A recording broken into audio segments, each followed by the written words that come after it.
찬송가 337장, 통일 찬송가 363장 찬양하겠습니다. 337장 내 모든 시험 무거운 짐을 찬양합니다.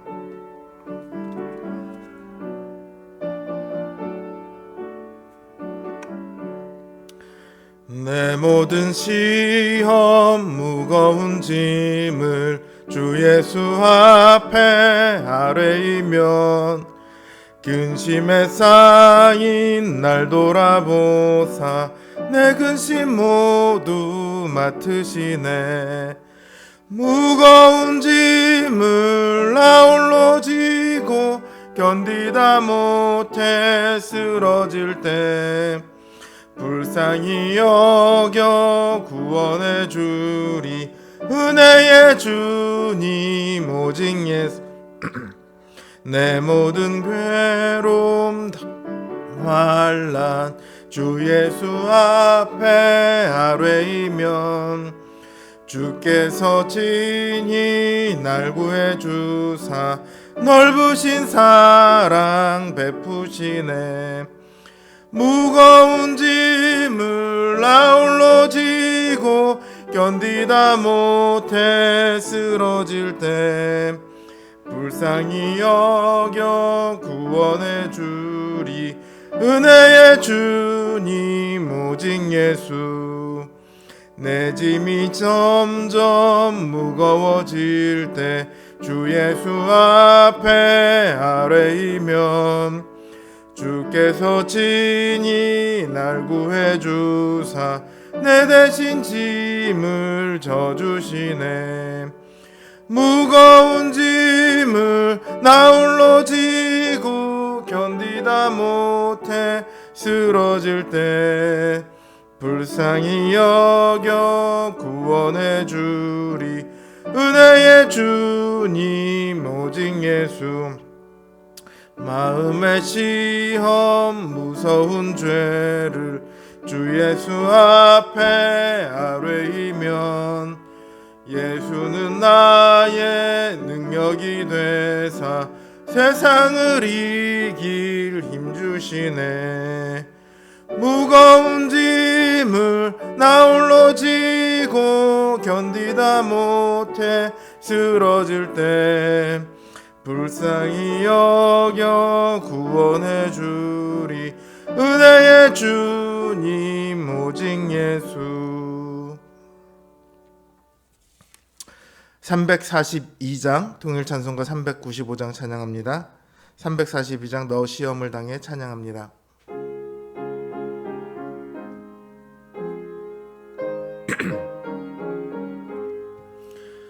너 시험을 당해 죄 짓지 말고 너 용기를 다해 곧 물리쳐라. 너 시험을 이겨 새 힘을 얻고 주 예수를 믿어 늘 승리하라. 우리 구주의 힘과 그의 위로를 빌라 주님 내 편에 서서 항상 도우시리. 내 친구를 삼가 잘 선택하고 너 언행을 삼가 늘 조심하라. 너 열심을 다해 늘 충성하고 온 정성을 다해 주 봉사하라.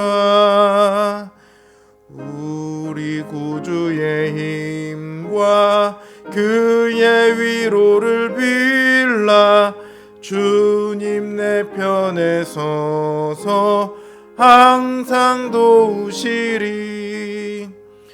잘 이기는 자는 상 받으리니 너 낙심치 말고 늘 전진하라.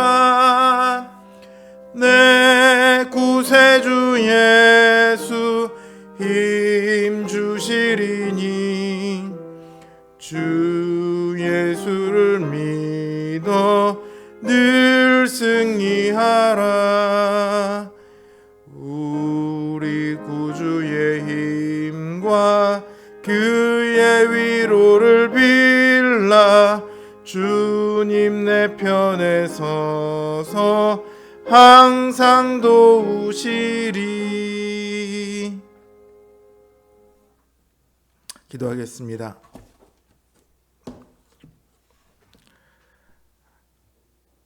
주님, 우리가 예상하지 않은 일들이 늘 우리 삶 가운데 일어납니다. 우리가 기대하지 않은 일, 우리가 오지 않았으면 하는 일들이 우리 삶 가운데는 늘 일어납니다. 때로는 그 일들에 힘들어하고, 때로는 두려워하고 불안해하기도 하며, 때로는 하나님을 향해 원망하거나 하나님을 향해 분노하기도 합니다.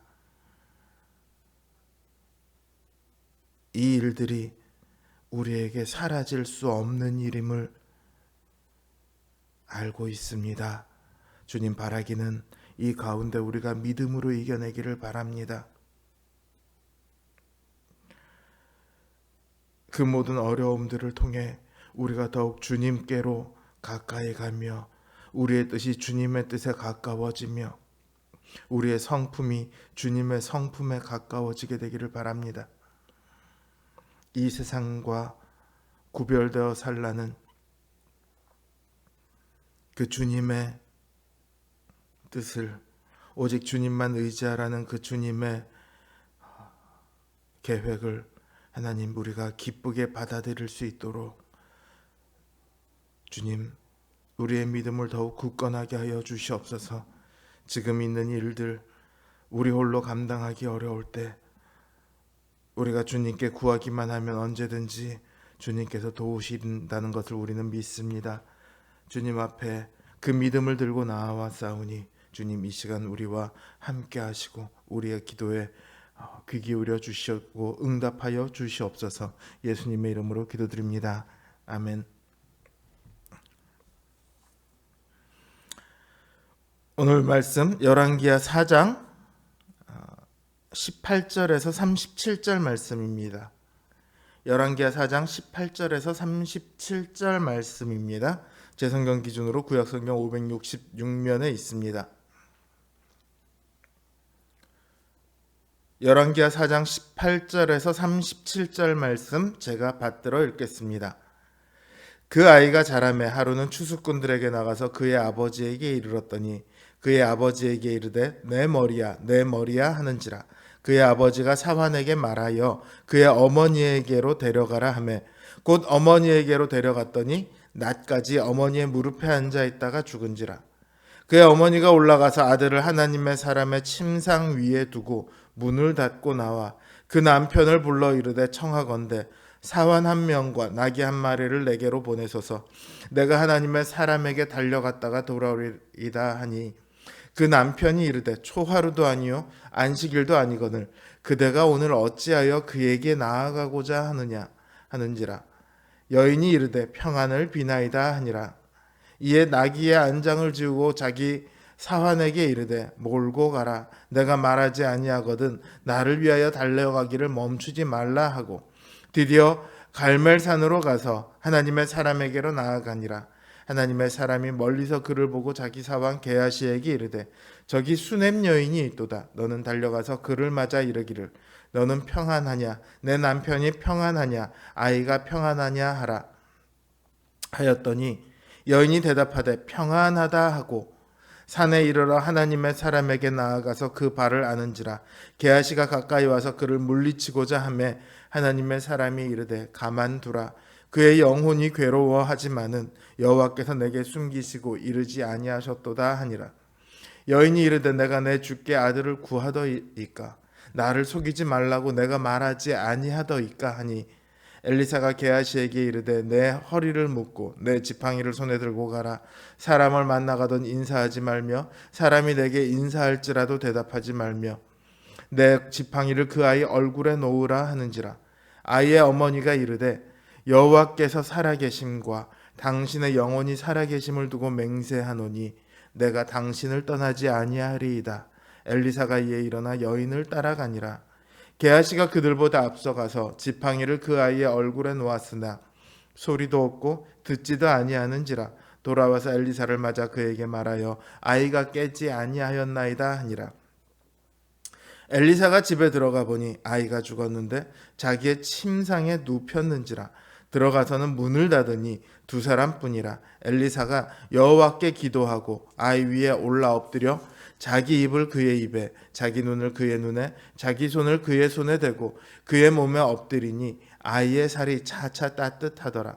엘리사가 내려서 집안에서 한 번 이리저리 다니고 다시 한 번 올라 엎드리니 아이가 7번 재채기하고 눈을 뜨는지라.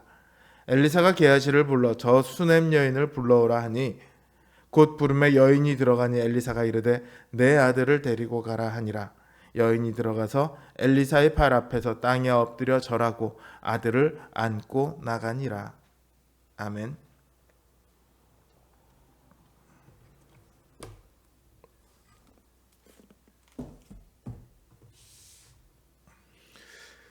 아이를 낳을 수 없던 여인이 아이를 낳았습니다.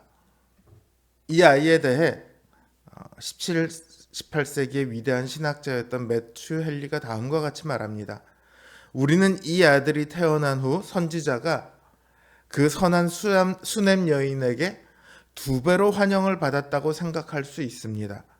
그녀가 살아있는 한 그녀는 선지자에게 빚을 지고 있다고 생각할 것이며 그를 위해 어떤 수고를 해도 지나치지 않다고 생각할 것입니다. 우리는 또한 그 아이가 선지자에게는 기도의 아들로서 매우 소중하고 부모에게는 노년의 아들로서 매우 소중하다고 가정할 수 있습니다. 메투엘리의 말처럼 이 아이는 그 가정에게도 엘리사에게도 소중한 아이입니다. 이 아이가 자라납니다. 하루는 추수하고 있는 들판으로 나가 아버지에게 이릅니다. 아버지는 무척이나 반가웠겠죠.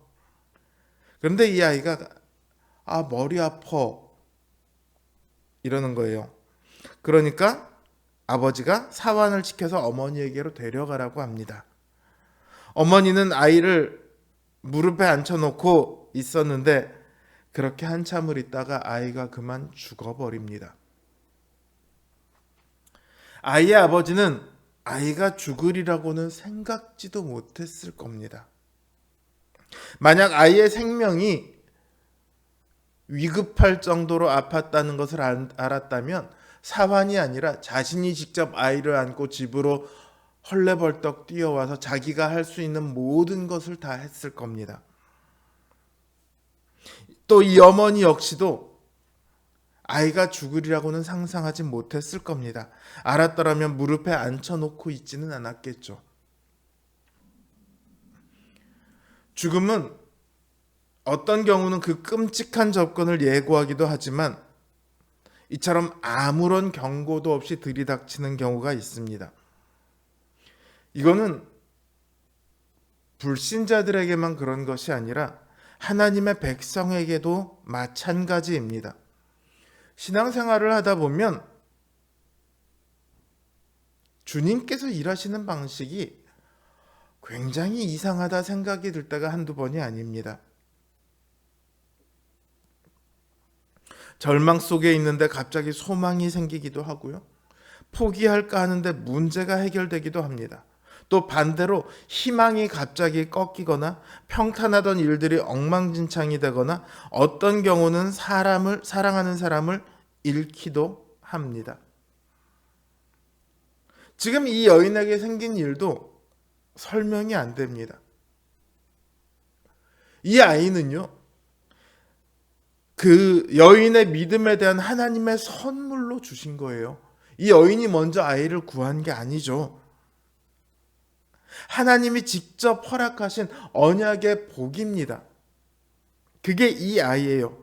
그런데 이제 갑자기 하나님은 그녀에게 가장 불친절한 방식으로 대하십니다. 아이를 낳는 기적이 일어났는데 이제 그 기적이 오히려 더 큰 절망이 되어 버렸습니다. 차라리 처음부터 아이가 없었더라면 절망할 일도 없었겠죠. 주셨다 뺐으면 그 상실감은 훨씬 더 커집니다. 왜 그러셨을까요? 하나님의 방법은 도대체 이해하지 못할 때가 있습니다. 그럴 때 우리는 하나님에 대해서 실망합니다. 더 나아가 원망하거나 분노합니다. 그러나 그녀는 그렇게 하지 않습니다. 그녀는 죽은 그 아이를 엘리사의 침상에 놓아두고 문을 닫고 나옵니다. 그리고는 갈멜산에 있는 엘리야에게로 향합니다.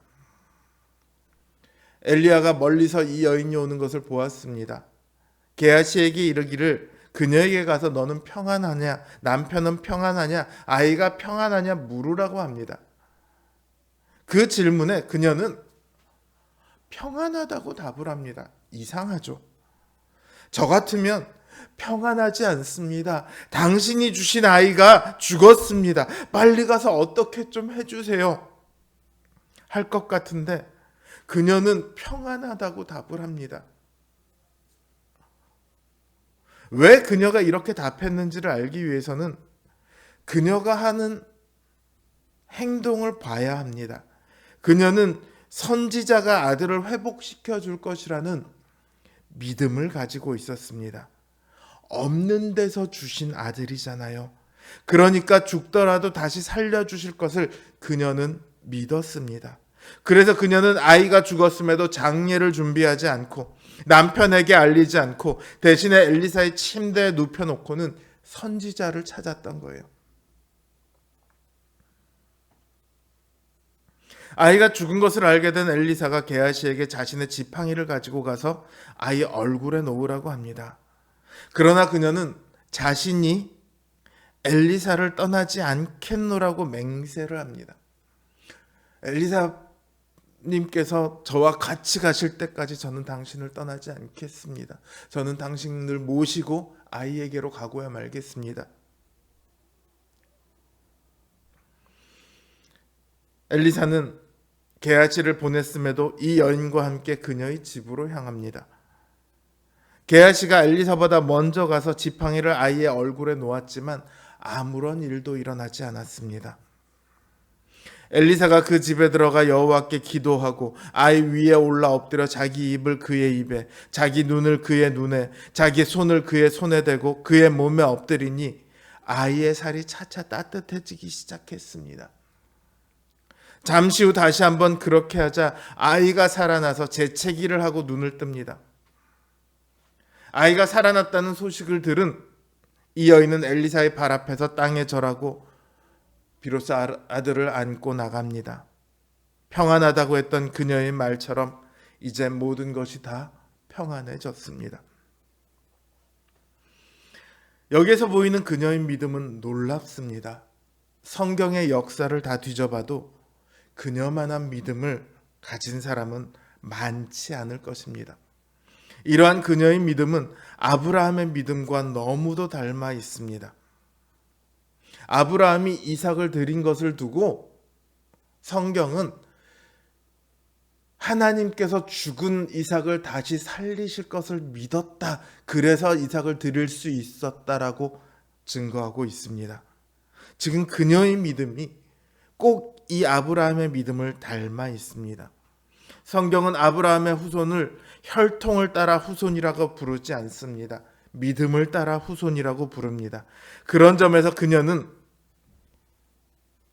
아브라함의 혈통을 따른 후손은 많지만 믿음의 후손이 없는 시대에 진정한 아브라함의 후손이라고 할 수 있을 것입니다. 구약 성도들의 믿음의 업적을 기록한 히브리서 11장 35절을 보면 여자들은 믿음으로 죽은 자를 다시 살리심을 받았다. 이렇게 기록되어 있습니다. 그렇게 믿음으로 죽은 자를 돌려받은 여인은요, 단 2명뿐이었습니다. 엘리야를 만났던 사렙다 과부와 오늘의 본문에 나오는 이 여인입니다. 성경은 이들을 위대한 여인이라고 부릅니다. 믿음의 용사라 부릅니다. 엘리사가 아이를 살린 것처럼 주님께서 죽었던 자들을 살리셨습니다.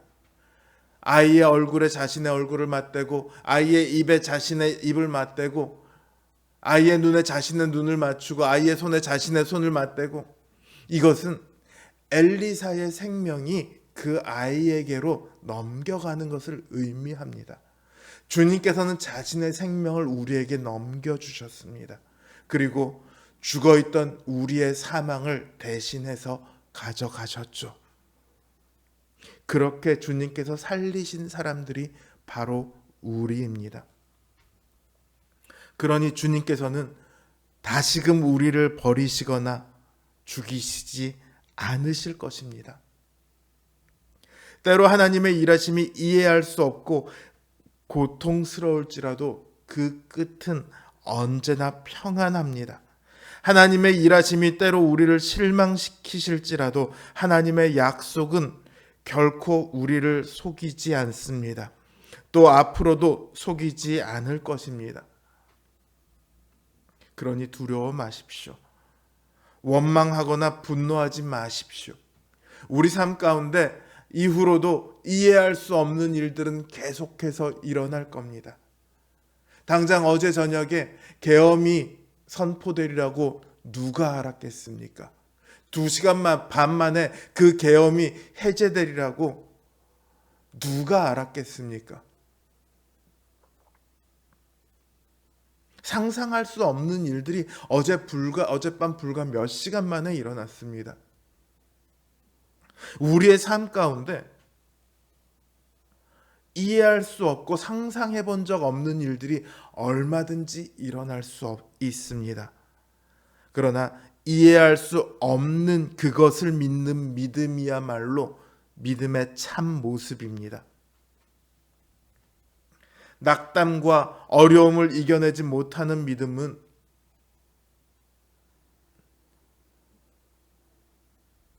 결국은 믿음에서 떨어져 나가게 되기 쉽습니다. 고난을 통해 우리의 믿음은 연단되어야 합니다. 그래서 마침내 이 여인과도 같은 평안을 확신하는 위대함에